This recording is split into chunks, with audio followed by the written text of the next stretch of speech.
Students, in this video, I'll be giving a brief introduction to what is called Heisenberg's uncertainty principle.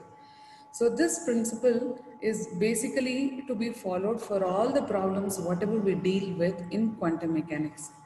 So basically, principle is a statement which should be followed without, it should be simply followed for whatever the problems we follow. Now this principle is uncertainty principle. So let us understand what is this uncertainty principle. Because it was proposed by Heisenberg, his name comes here, Heisenberg's uncertainty principle. Now this principle states that no two physical quantities, so any two physical quantities it could be measured, say position, momentum, velocity, any two physical quantities I cannot measure at the same time without error.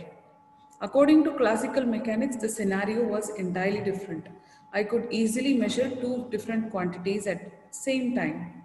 But in quantum mechanics, it is treated like two physical quantities I cannot measure at same time. So why? Even if I try to measure at same time with very accurate instruments, there is some error found in it. So any two physical quantities, if I try to measure them at the same time, even though I use a very sophisticated instrument, there is some error in the answer. Now, why is this error? The error, it could be due to instrument, or even if I am using a very sophisticated instrument, the error is inherent in nature. That means there is some error by nature in its measurement, which I cannot avoid. So even if you try to measure at the same time, even if you try to measure very accurately, there is some error bound to be present in the answer. Now this is the principle. It says that, say for example, I have two physical quantities. Say for a particle moving along x-axis, I am measuring its position and momentum. So because the particle is moving on x-axis, I am writing it px or simply p. So if I try to measure position and momentum at the same time, there is some error in either of them. Both will not be accurate. And how much is the error? It is greater than or equal to h by 4 pi. So the error in the measurement will be equal to h by 4 pi or even more than that. So that error I represent by writing delta. Okay. Now this statement says that suppose I have made very accurate measurement, say in position. So if there is position measured very accurately, that means there is less error in position or less uncertainty in position. This means that if position has less error or less uncertainty, then obviously the momentum will have more error in the measurement or more uncertainty.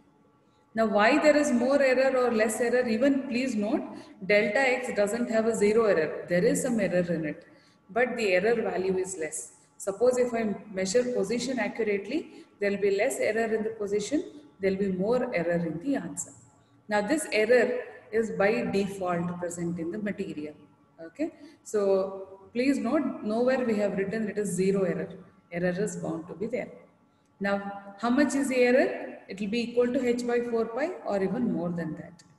Now, this is the Heisenberg's uncertainty relation. Now, these two, delta x and delta px, they are called conjugate pairs.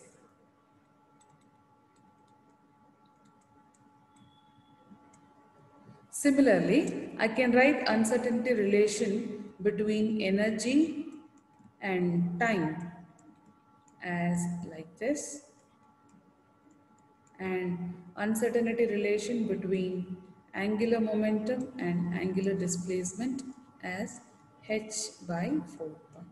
So these three are the uncertainty relations. Why only three? Any problem we deal with, any physical problem, we can simplify it and we can bring it back to any one of these three relations. Hence, these are the three uncertainty relations explain about the error in the measurement of the particle. Thank you.